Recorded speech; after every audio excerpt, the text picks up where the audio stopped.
Hi friends, welcome to my channel Odia flavours by Madhu. आसंतु आज बनैबा साधा पोटल भजा। साधा पोटल भजा भाजिबा जेमती हमको पखाड़ भात खाइबा को बहुत बढ़िया लगे। खरा दिन तो पखाड़ भात खाइबा को समस्त इच्छा हुए। आज आम पोटल साधा केमती बनाऊँ आसंतु देखा। पाखापाखि आम 500 ग्राम पोटल नहीं एमती आम छुरी साहाय्य पोटलर सबू खाली अल्प टिके टिके चांचीदेवा। खाली जस्ट खाली ऊपर टिके टिके खाली बाहर जाव। एमती आम दुई फाड़ करदेवा। मझीरू एमती दुई फाड़ करदेकरी देखो ये भाव आम पोटल को काटिबा। पोटल एबे हमरा कटा सरीगला। एबे कौन करबा से भाव आम सबू पोटल को काटिकी रखीदबा। देखो एमती हमरा बिल्कुल भी हमरा एटा हमरा पाचिला पोटल नहीं, सबू जाक आम कसी पोटल नहीं। पोटल को आम ये भाव सब काटिकी नहीं कौन करबा भल भाव धोईदबा। पोटल को भल भाव आम धोईदबा। धोई सारा पर तापर जाकि आम कौन करबा आगे आम जब पोटल न धोइले आगे एमती गोटे बड़ डालारे आम पोटल धोईकी रखीदे। पोटल भल भाव आम पोटल को छाणी देइछंती। एबे आम पकईदे गोटे स्पून आम हल्दी पाउडर पकईदे। स्वाद अनुसार लुण पकईदे। लुण पकई दे सारा पर एबे कौन करबा टिके आम गोटे स्पून पाखापाखि हम आम पकईदे तेल। तेल पकईकी भल भाव ताको गोलेकी रखीदबा। गोलेकी रखी सारा पर एबे कौन करबा आम गोटे पैन को बसैबा। गैस पर पैन को बसैबा। गैस हमर लगे दे सारा पर एबे कौन करबा एबे आम गैस लगे देले। पैन आमर गरम होगला पर एबे आम गोटे रु 1.5 स्पून पाखापाखि हम आम तेल देले। तेल आमर भल भाव गरम होगला पर एबे कौन करबा पोटल को एमती आम पकेबा पैन में। आम कौन करबा फास्ट तेल को गरम करदेबा। एबे जब आम पोटल पकेबा आम गैस को मीडियम रे रखिबा। देखो पूरा आमर तेल हलदी ता संगे आम टिके अल्प टिके लुण पकईले। लुण स्वाद अनुसार पकईले। अल्प टिके आम तेल पकईले। तेल पकईकी भल भाव आम मैरिनेट कर पाखापाखि आधा घंटा रखीदे। आधा घंटा रखी सारा पर तापर जाकि आम कौन कले भाजवा पोटल को। देखो ये भाव पूरा साइज करके पोटल को रखीदे। एबे कौन करबा जेतिकी दरकार आम सेतिक दबा। बेसी दबा ना, जेतिकी हमर जागा अछि सेतिक रे आम पोटल पकेबा।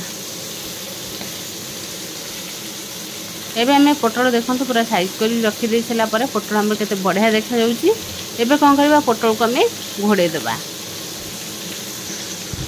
पोटल को आम 2 ରୁ 3 मिनिट पई घोड़े देबा। घोड़े दे सारा पर गैस को आम मीडियम रे रखी देबा। बिल्कुल भी आम हाई करबानी।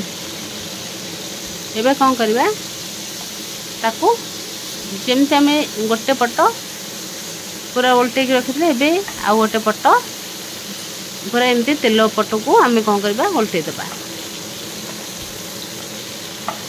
उल्टे दे सारा सब पोटल को आम उल्टे देबा। उल्टे दे सारा पर देखो तो आमर एटा दर भजा हो जाइए। एमती सबू पोटल को गोटे गोटे पट आम कौन करबा उल्टे देबा।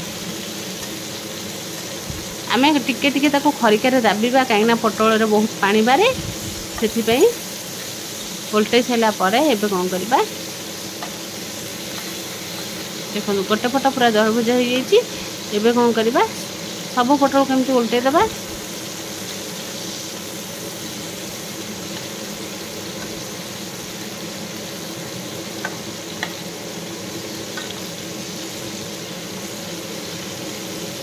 एबे हमर सब पोटल उल्टा हो गला। एबे कौन करबा आउ गोटे पट को हम छाड़ी देबा। एबे एबे आउ टिके ताको घोरे देबा। घोरे की से पाखापाखि 2 ରୁ 3 मिनिट ताको रखिबा। मीडियम फ्लेम रे रखिबा, हाई फ्लेम रे रखिबानी। एबे कौन करबा देखो तो हमर पोटल बढ़िया भाव सिझी भी जाइए। एबे कौन करबा सब पोटल को आम उल्टे देबा। देखो तो गोटे पट हमर पोटल बढ़िया से पूरा भाजी जाइए। बिल्कुल एमती खाली लुण हलदी पकईकरी पोटल को आम भाजवा। खाली साधा पोटल भजा भाजवा। एमती तो गरम बहुत प्रबल होउची से साधा भजा साधा जिनस खाइबा को बहुत इच्छा हम। साधा भाजा को इच्छा है एमती आम पोटल को भाजिकी खाई परिबा। एबे देखो एमती टिके खरिकार टिके दाबीदबा कहीं पोटल बहुत पानी बाहर पानी आमर भल भाव सुखीज एमती दाबीदेले एबे कौन करवा देखो एबे पोटल आमर बढ़े से भाजी हो गलानी एबे ताकू आउ गोटे पट को ओल्टे दबा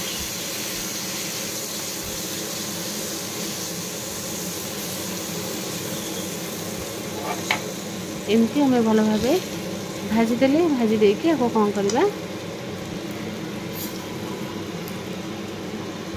एबे आम कौन आधे चाहिए भजा लंका गुंड और जीरा गुंड खाली टिके अल्प टिके जस्ट खाली छिंची पारे बेसी दबा दरकार नहीं खाली अल्प टिके अधा अधारू अधा आउ टिके कम आम दे पारिबा देखो एतिकी दे सारा पर आधे आउ कौन आम मसला दबा नहीं खाली भजा लंका गुंड और जीरा गुंड आम एतिकी ही दबा अल्प टिके टिके एमती खाली छिंची देले आपको कौन करवा गोटे प्लेट को काढ़ी दबा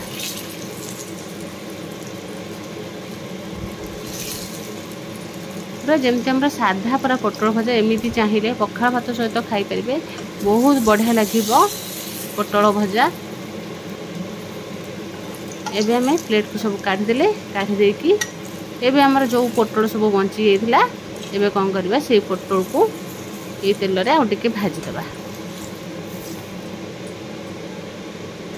आउ आमर जो पोटल बंची जाइला आधे आम पछे आगो भाजीदबा देखो आमर पोटल भजा पूरा रेडी ये भाव आम साधा पोटल भजा भाजिकी घरे खाई पारे आपको पखाल भात सहित खाइबे बहुत बढ़िया लगे कम समय कम टाइम रे आम पखाल भात सहित टेस्टी भजा बनई पारिबा।